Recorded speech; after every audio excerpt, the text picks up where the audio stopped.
وآل محمد.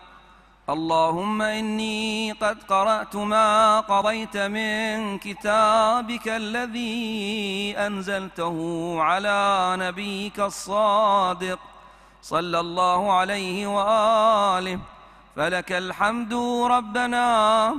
اللهم اجعلني ممن يحل حلاله ويحرم حرامه ويؤمن بمحكمه ومتشابهه، واجعله لي أنسا في قبري وأنسا في حشري، واجعلني ممن ترقيه بكل آية قرأ درجة في أعلى عليين.